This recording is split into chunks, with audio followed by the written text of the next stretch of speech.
When you get onto the subject of ghosts and things like that, well, there you're talking about a whole range of phenomena. You can't just say a ghost is this or that. The phenomena is a vary from, say, poltergeist activity on the one hand to repetitive hauntings, if you want to use that word, where you see the same figure again and again and again. And will show up in photographs at times again and again and again. And certainly the many things that people have experienced, I would say, there are many cases where the validity is hardly to be doubted. In the ancient world, everything is ascribed to an evil breath, which is what evil spirit means. There are evil breaths in the world, evil winds. Where the word ghost comes from, gust of wind. Ghost, it just means breath or movement of air. But what they are, that's, I don't know any more than anybody else. I just find that the phenomena themselves are fascinating and something to research as best we can. People like John Wesley, whenever he was in a new town, he wanted to know where the local ghost sightings were because he was fascinated by it. He had grown up apparently with some kind of poltergeist activity in his own house. And Martin Luther was interested and certainly believed in the reality of ghosts. I say that for the Protestants who, the Catholic tradition and Anglicanism has always accepted that there are such phenomena. That's always been a part of it. I don't know so much about Eastern Orthodoxy, but I would imagine they would. But the Catholic Church has never had any problems with the idea that this is possible. You'll find all kinds of people in the Catholic Church, and many of them will be skeptical towards it. But doctrinally speaking, ghost phenomena is not something that they throw out. Again, you go back to the Middle Ages, you'll find numerous accounts. Not too long ago, I was reading the writings of Richard Methley, Carthusian, in the 15th century, right before Henry VIII and all of that. And he just matter-of-factly talks about a ghost that's visiting him in his cell, who's evidently from purgatory and wants him to pray for him. So it's just for some of these monks, it's no big deal at all. I think the word ghost is kind of persona non grata. There is no particular doctrine in either the Eastern or Western churches about it. I was in the seminary, and a group of other seminarians came with me to this case in Northeast Connecticut.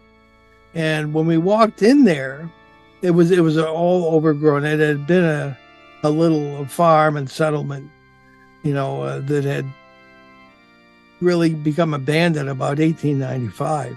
And we immediately could hear the sounds of daily life all around us. And there was this is very rural at the time, no other houses anywhere near. You could hear farm implements, metal banging together, people talking, dogs barking, cows mooing, all that sort of thing. Like it was a normal day for somebody else in some other time. And as that first trip and then the second one several months later went on, I really started to wonder, are these the surviving remnants of dead people? Or are we dealing more with time? Or now I would say we're dealing more with parallel worlds. It was on the second expedition the following fall, and we heard an ox cart coming toward us or something that sounded like that.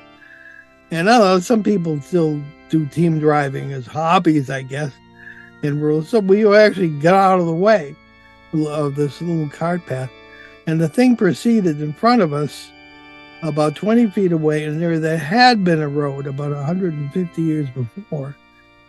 And we could hear the hoof beats, the wooden wheels, the guy yelling, "Yeah," and the crack of a whip, but we couldn't see a thing. So and this is 6 people witnessing this. There's an old theory, which I was one of the original advocates, that it's called residual haunting, that there's some kind of remnant, recorded on the environment and then played back, because other people have reported the same phenomenon. But I've managed to change various manifestations that were supposed to be residual, and they either ended or changed into something else. My initial idea way back then was that these might be souls in purgatory, the old Catholic idea. But of course, these people didn't seem to be dead at all, never mind in some kind of purgatory. So everything started to change for me in that very first case. And in the ensuing decades, apply the theories and methods that would be applicable in a case of a multiverse experience. Parallel worlds, intersect points, overwashes, other terms we've had to invent. So your ghosts are actually people in parallel worlds where they never died, and where the laws of physics may be quite different.